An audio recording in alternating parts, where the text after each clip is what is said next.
Hey, I'm Alex Ratcliffe from Board Game Co., and this video is a commitment to myself. A commitment to either play games or get rid of them. I don't know what I'm titling it just yet, I'll figure that part out later, but effectively, I have a bunch of games that I keep telling myself I'll eventually get to. I have a whole bunch that fall into that category, whether they're longer rule books, whether they're campaign games, whether they're just hard to table, whatever the reason is, I keep telling myself I'll get to them. Now, some of these games are games I've already played, and it's a question of diving back into them. Other games I haven't played, and it's a question of whether I ever will, and so I thought to myself, I work great with timelines. I do. I cover lots of Kickstarter games. I have to cover them in time for a Kickstarter, and I noticed a particular trend where I tend to get the Kickstarter coverage out on time every time, whereas retail games tend to sit there because I play some, I don't play others. There's no hard timeline in place, which makes it harder to force myself to get them played when it's push comes to shove. And force myself is used liberally. I mean, I do sometimes force myself to play games, but it's not a very hard thing to do. It's no different than the end of a long day, and it's 9 o'clock at night. You've had too many things happen. The kids have thrown that. Your boss yelled at you there, and you just want to sit down and watch a movie. And when you push yourself just a little bit to play a game, it's rare that, well, I can't speak for you, but for myself, I never regret it. It's a push. I have to incentivize myself to do it. But it's significantly better than staring at my phone for another 5 minutes trying to see what else shows up on Facebook. Or being on YouTube watching dumb videos like this. Like, what kind of waste of time is that?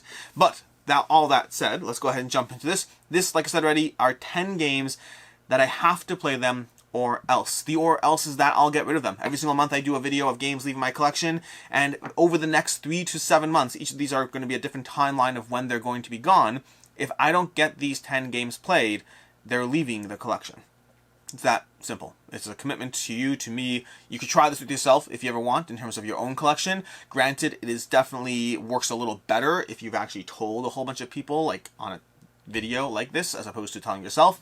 But if you're good at not lying to yourself, you can go ahead and do that to yourself as well. And I guess let's start this off. It's been long enough of a preamble, starting with Catan Starfarers. Catan Starfarers is a game I got, I want to say, around a year and a half ago. I remember I got this right when COVID started, when the pandemic shut down. It was the kind of game where I figured, I've always enjoyed Catan. Let's try Catan Starfarers. Let's see how it's good. This is the new reprinted version of the game. And we just never played it. This is actually when Shira had joined our group. Shira, who you've seen on the channel and over on Quackalo. She had joined our little, enclosed bubble. And I was like, oh, this is a great little Catan game to play with myself, Rena, and Shira. We all like Catan.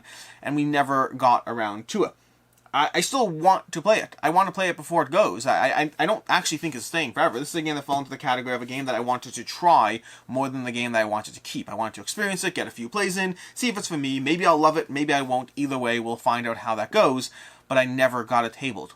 It's a year and a half later, and I don't think of it when it's time to table it. And so for that reason, this one has a 3-month timeline. In my February Games Leaving the Collection video, I'll either have played this game or it will be gone. And so I'm going to set a little clock on my calendar for all these games. I'm going to do this, basically telling me that I have 3 months to play this before it goes away. It's entirely possible I'll play it and it'll still go away, but that's okay. But one way or another, this thing is getting played, or it's leaving the collection. Some of these games, it's totally fine if I don't play them. To me, this entire video is this entire list. It's not necessarily a guarantee that I'll play these, but it is a guarantee that I'll find out how badly I want to play them. I won't be able to lie to myself and tell me, well, I'll get to it next month, or 2 months from now, or 3 months from now, and a year and a half goes by. So Catan Starfarers, a game I never expected to really keep, but a game I wanted to dive down into and enjoy, which is why it's getting that 3-month timeline, because I never thought I'd keep this one either way. It was meant to be a temporary activity rather than a permanent addition to my collection. The next up on this list is one that I actually do want to keep. I think I will. We'll see how things go, but it's early on for a very different reason. You see, for these games, for context, I have 3 months, 3 months, 4 months, 4 months, 5 months, 5 months, 6 months, 6 months, 7 months, 7 months, 10 games, each of them getting an additional month to get them to the table. And this one is Gloomhaven, Jaws of the Lion. And it's actually more than that. This is everything I own Gloomhaven. Okay, so here's how this one works. Gloomhaven Jaws of the Lion, a supposedly fantastic game that I haven't actually played Jaws of the Lion. I have played the original Gloomhaven like once or twice or more than that. I played it like 2 or 3 times a while ago, but I haven't really dove down further into that rabbit hole. I played it when I first got it to make sure I liked it, and I was like, great, I like it. I'll get to you eventually. Shockingly enough, eventually never happened, and this has to be like 3, maybe 4 years. I think 3, probably around 3 years now since I got it. Gloomhaven is a fantastic game, the #1 rated game on Board Game Geek. It was a fantastic experience when I played it. but I haven't gone back to it. Now, part of that I will very easily blame on the accessibility. It's hard to take out, it's hard to table, there's a lot going on. Now, first of all, it doesn't really matter. I don't care what the reason is. If I'm not playing it, I'm not playing it, and it should go. I don't care what the reason is. It's not about reasons. But more importantly, Gloomhaven Jaws of the Lion is significantly more accessible, and yet I haven't played this one either. So Gloomhaven Jaws of the Lion, this one's here.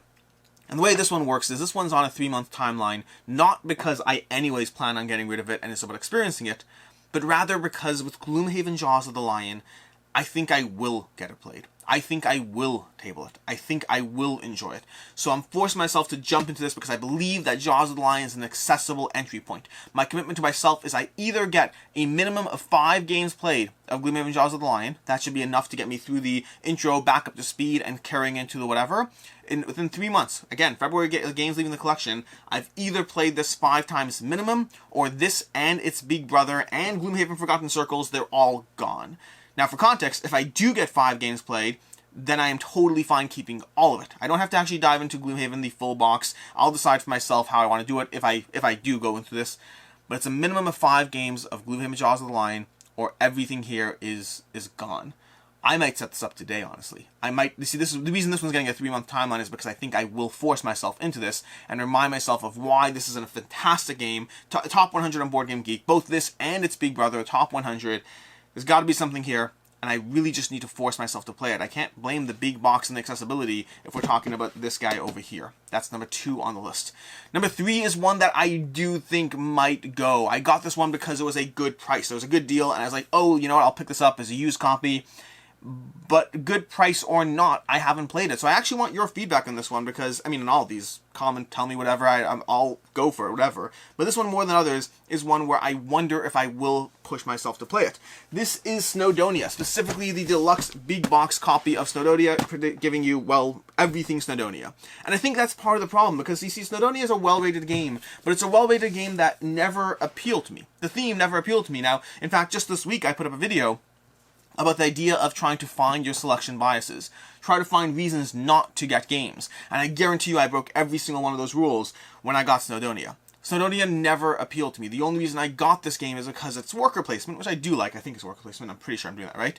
But I believe it's worker placement, which I like as a genre. And then it's well rated, and it has everything, and it's a good price. But the game itself never pulled me in, and so I got it maybe 2 years ago, and I haven't pulled it out. I haven't read the rulebook. I haven't taken a single step towards playing it. And so this one has 4 months. Come the March games leaving the collection video, this one is either played or it's gone. Same thing as everything else on this list. And so we'll see how things go as far as whether this one gets tabled or not. I will be looking up more information. I'll be trying to check out videos. I don't know if Watch It Played has a video on it. I have no clue. But I would like to, again, all these, I'm treating these as timelines. Either I play them or I don't. And once I play them, they may still go. A good 40 to 50% of what I play anyways ends up going because I can't keep all the games. So some stick around for a short time, some stick around for a long time, and some get a play, or 2 plays, or 3 plays, and then go away. So that's Snowdonia, the number 8 pick. 10-9-8. 10-9-8. Next up in the what's it called category, in the 4-month category, so I have 4 months of March games leaving the collection. Now for context so far, Catan, Starfarers, never played, Snowdonia, never played, Gloomhaven I have played, it's about diving back into it, but this next one is one that I definitely have played, definitely like, but I find myself just not tabling it. And that's Black Rose Wars. Black Rose Wars is a game that I really, really like this one. I really enjoyed it. I think it's amazing, and the first hint to myself that it might not be a keeper was when I didn't back the Black Rose Wars Rebirth Kickstarter. Because I already had Black Rose Wars, and I already had more than enough content. And some games, that won't stop me. Some games, I don't care if I have enough content, I still want to get it all. I'm irrational. This one, I was rational about.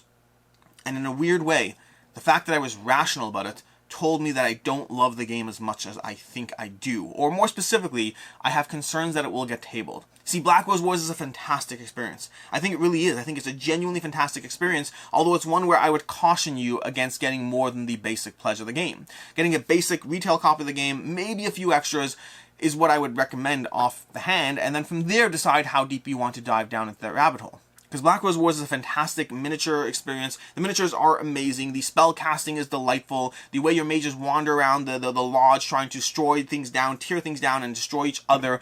It is really well done, and it has a lot going for it. Also, it's very hard to teach. It's very hard to table. There are 4 people in my group who know this. 4 people exclusively. The only time this has a chance of getting played, at least right now, is when those 4 people are there. I do not want to teach anyone else this game.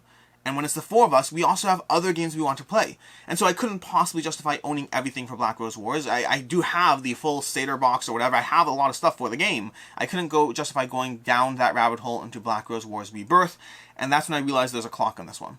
If it gets played in the next 4 months, great, awesome, we'll continue keeping it. Every time I pull this out, every time I play it, I have a great time. But I don't pull it out that often. It's one where I got it, I played it, I enjoyed it, and then I got Black Rose Wars Rebirth, the prototype, and I dived into that, and I haven't played this one since. I like it, it's good, it requires specific people, and I don't want to teach it, which puts it into that annoying place of a game that I am happy I own, but I don't know how long I'll own it for. Next up, and in the 5-month category, we have GKR Heavy Hitters. This one has until April. April games leaving the collection video, GKR Heavy Hitters. Now, I just reviewed, and again, there's a weird balance here of games that I question whether they'll stick around and I think they'll leave, versus games that I think they'll stay and I'm trying to push myself in terms of that timeline. And GKR, I think, is a game that I think will stay and I want to push myself. This is one that has that giant robot destroying city kind of situation that Monster Apocalypse has. A game that is, I don't know if it's actively on Kickstarter or if it just ended, but somewhere around now. Monster Apocalypse currently on Kickstarter or just ended, depending on when you're watching this video, depending on when this video goes up for that matter. And I really enjoyed Monster Apocalypse. Lighter, to be sure, but it was still fun, still had strategy, and had tons of monsters, powers, and abilities, ways to mix up the experience that has me intrigued. And GKR is supposed to be a fantastically rated game. I mean, it is a fantastically rated game. It's not supposed to be. This is one that, again, has giant mechs. It has little sub-mechs and whatnot. I haven't read the rules. I should dive into it. I want to go into the whole how to play and actually give it a shot. I've heard good things. Like Black Rose Wars, not like Black Rose, like Gloomhaven Jaws of the Lion, this is one where I'm really hoping I make the commitment to get it tabled, to get it played, and to see if it's a game for me, because, I mean, it's got giant killer robots. What more could you want? But that's got till April, games leaving the collection video. Next up in the April category, we have, what's next over here? We have Warhammer Underworlds. Now, I'm going to move this off to the side because I need the table space. Warhammer Underworlds and all the stuff I have for it. You see, this also falls into the good deal category, because here's what happened here. This is actually due to one of you. This is one of yours fault. Halfway one of yours. See, I had Warhammer Underworlds. I believe I had Beastgrave, or whichever one that is. I wanted to try it. It's not a game I expected to keep. It's a game I wanted to try and see if it's for me. It's incredibly well rated. It's a 2-player skirmish game. It might be a team mode to do more. I don't really know. I was getting this as a 2-player game, and it's one that I had the base copy. That's it. I had a single copy of the game, and I talked about it in a video where I was comparing a whole bunch of skirmish games. Again, like some of these, it's a game I wanted to try. Maybe I'll end up keeping it. Maybe I'll love it, or maybe I'll chuck it off my list and move on from it. I like trying games. I like playing games. Not all of them have to be kept. And then one of you reached out saying, hey, by the way, I have a whole collection of this stuff that I'm trying to get rid of. I can give it to you for a good price. And so I got all this for a good price. I bought all this from one of you viewers over there to give it a shot. Because sure, that's what I should do. I should spend more money on a game that I haven't played to get more content for it. But hey, it was a good deal, right? That makes sense. I break my rules all the time. I do not have the shelf control I'd like, but this is one that, again, I hope to table it. I hope to at least get a few plays in, see if it's for me, and either it's fantastic, in which case I have a whole bunch of stuff for it, or it's not fantastic, and I can sell it probably for more than I paid for it. That's the nice part, so we'll see how that goes over there. But that is Warhammer Underworlds, an entire genre or series full of games. This isn't even everything. There's more stuff for the system. It's a question of how deep down that rabbit hole you want to go, and I don't know until I play it and see if it's for me. Next up is one that I'm unsure about. And this one we start moving into the May category. Games leaving the collection in May. We'll see whether Glorantha, the Gods War, makes the cut. Almost dropped that box, which would not have been fun. So this Glorantha Gods War is from Peterson Games, and this is one that I've played Cthulhu Wars. I really like Cthulhu Wars. Cthulhu Wars is a really solid game. Also, it's not one I kept, because solid or not, there's a degree of balance around. I have a lot of area control games, and a lot of games that I really, really enjoy. And the Cthulhu Wars, while I enjoyed it a lot, it's not one I enjoyed enough compared to the others. I gave it a 4 to 5. I think it's an excellent game. We had it for, like, I don't know, 8 months or something like that. For a while we had it. But then I eventually moved on from it because it didn't compare to other area control games. And Glorantha, God's War, is basically Cthulhu Wars. It's basically the same game. There's a lot of overlap in the two systems. Why do I have Glorantha still? because I haven't played Glorantha, and I liked Cthulhu Wars enough that small tweaks to the gameplay might be enough to convince me that I should be holding on to this. Small tweaks. I don't need a lot. I just need it to be slightly better for me than Cthulhu Wars was, and then I might keep it. Or not. This goes back to the whole, we'll see how things play out over here, and whether this one gets played or not. And that's Glorantha. Next up down the list, again in the 6-month category, we have Hate. Now, Hate is another one that I have played. So Hate is a game that I did play. I'm taking the small box because the big box is over there above my head. The small box is easier to table. This by the nature of what this list is, many of these things are large boxes. It's part of the problem and the reason they don't get played as much. Liking them or not does not cause me to pull out all the stuff and table it as easily as some other games. But hey, Hate is a game I played. I enjoyed my single solitary play of Hate. I enjoyed it. I think it was fun. I want to dive back into it. But also, Hate is going to be best with campaign play, with the aspect of slowly leveling up across multiple games as you head off and face off against a single player. I don't know if I have that commitment in me. I don't know if I will do that. I like the game, and if it was a single-shot system, I think I would keep it. But my single play of Hate was not convincing enough that I'm certain that I will play it multiple times with the same person head-to-head. I already have Rise of Moloch, what's it called? The World of Smog, Rise of Moloch from Catan, another Catan game. I already have that one. That also requires 6 games head-to-head with the same person or same group of people, and that one's fantastic. I will make that one work. I will make it happen. But more often than not, I don't do that with campaign games, especially campaign games that aren't even solo. Solo campaign games are hard enough. Campaign games that require another person is a whole nother level, and I don't know if I like Hate enough to make it work. I certainly don't think I'll be playing it with Rena, with my wife, who would be my main person here, and the other people who I would play it with, I just don't see that kind of campaign play happening. I'm giving Hate 6 months. Why 6 months? Because I like it. And if I can make it happen, I want to make it happen. But there's a difference between liking something, wanting to play the game, and actually playing the game. And that's where I don't yet know if Hate will let me down. Next up, we have Assassin's Creed. And this is one that I have played extensively. I have like 14, 15 plays of Assassin's Creed under my belt. I don't know exactly how many. I'd have to check my campaign sheet and see where I'm up to. But Assassin's Creed is delightful. I reviewed this one a while ago. I really enjoyed it. Like I said, 14, 15 plays into it. It is a solid game system. It takes the V Commando system and, in my opinion, makes it better, but it also layers on campaign play, which means it puts it into that camp of, okay, great, congratulations, you're better, but you require more of a commitment to table to set up, and then I have to remember where I'm up to, what I was doing. I'm currently 15 plays in, and I vaguely remember that I was at the headquarters, and I'm working on this task, and I have to dive down to that mission. Fortunately, I do have a log sheet marking off what I did, so I kind of at least know what I'm up to. The question is, what else is going on? What rules will I forget? Will I have to refresh myself on the basic concept or not, because it's been like 4 months since I dove into it, so I need to play it again. I hope I will play it again. There's a reason it gets 7 months. This is moving into the 7-month category. There's a reason it gets 7 months. It's because I like it enough to want to dive into it before I eventually say, you know what, it's time to move on. Now, I don't even know if Assassin's Creed is a game I keep. I think Assassin's Creed is a game that I want to finish all the content I have for it and then get rid of it. But I do want to finish all the content I have for it. So I'm giving myself 7 months, not to finish it, but to continue to dive back into it and see if it's a game I will or won't play.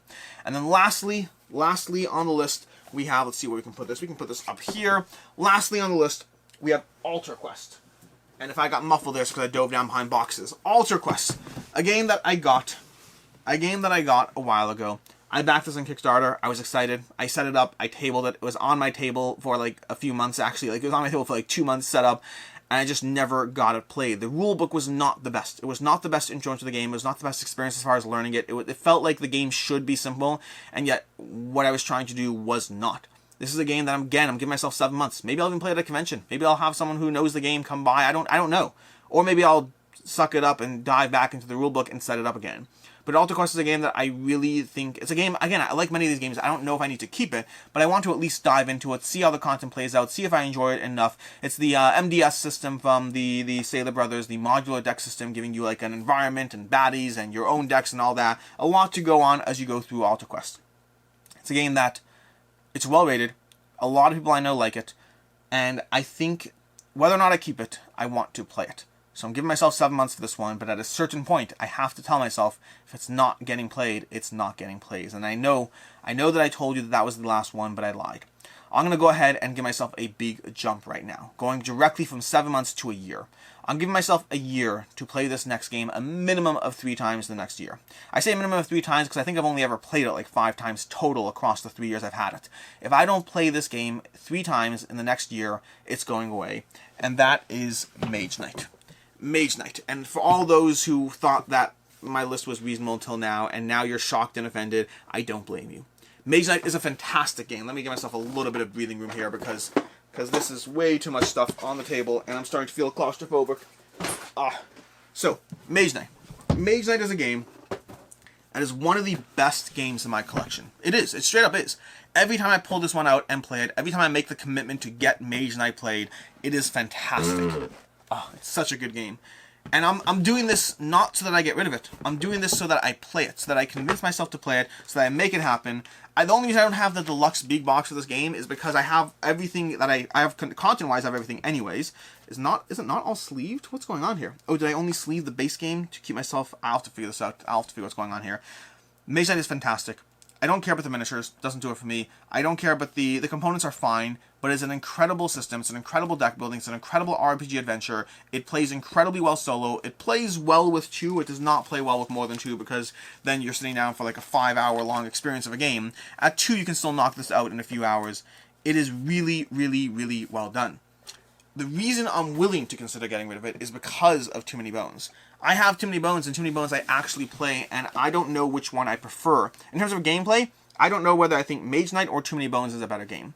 Both of them do a really solid job at giving me 2-player and 1-player gaming sessions with an RPG aspect as you level up, as you go through whatever. The main difference between the two is I play Too Many Bones, and I don't play Mage Knight. Like I said, I've had this game for like 5 years, and I think I've played it 5 times in those 5 years. I pull it out once a year, I slog through the rulebook again, because once a year is not enough to make the muscle memory work. I go through each encounter, what happens when you hit a castle, how does that work again, I flip through it, I read it, I do what I need to do. I never put the legwork in to actually play it multiple times in a row and start locking in muscle memory and then being able to dive into it again and again and again. It is a hard game to play. It is a hard game to play infrequently. So the first time you learn it is a chore, but I'm past that. The second time you learn it, which is when you haven't played it frequently, is still a chore. Not as bad as the first time, but still a lot of work. It is half learning, half playing as you go through it. And it still is amazing. I have never played this game properly of just sitting down and powering through it. I've never sat down for 3 hours of straight Mage Knight. I have always sat down for 4 hours of Mage Knight plus rules as I go through it back and forth. So I've never gotten to a point where I can maximize how good this game is. If I'm comparing it to Too Many Bones as being an amazing experience when I'm playing it at a subpar way, when every single play is interlaced with cross-checking the rulebook, and I still think it's fantastic, how much better could it be if I actually learned to master the game? I'm giving myself a year because, like Gloomhaven, I'll make it work. I'll knock it out. I'm going to sit down and commit to the fact that I will play 5 plays of Gloomhaven. It's going to happen. Mage Knight, I might need more time, but I don't want this game to go. I don't. And so I'm giving myself a year. The year is going to ensure that both I get it played, or that I move on, sadly. It might be time. If I can't play this game 3 times in the next year, then I'll have to say my goodbyes. We'll figure it out. But either way, that's this list. That's this video. These are the games. These are 11 games that I want to get played, that I want to table, that I'm setting an arbitrary clock on them for the sake of setting a clock on them. There are more games that I could have added to this list, but there are so many games I don't want to get rid of. There are games I'm not ready to say that yet. Madara is a good example. Madara has a chunk full of rules, and it's a game that I don't want to get rid of until I can play it and cover it. I don't want to. There are others. What else is there? I don't know what we have. There's Tainted Grail. Tainted Grail, I don't know when I'll play it, but I don't want to get rid of it. Yeah, I picked 11 games that I think I will either be able to push myself into playing them, or that it might just be time to say goodbye. One or the other. Other games are not yet on these lists, but perhaps there will be in the future. If this works for me, maybe I'll be doing it again, a year from now, with a full different set of 10 or 11 games that I need to table, or else it's time to go. Until next time, I'm Alex Radcliffe from Board Game Co. I hope you enjoyed this video, and which of these have you let go, reluctantly? Which of these have you struggled with, but eventually decided it's not going to work for you? I'm curious. Until next time, have a good one.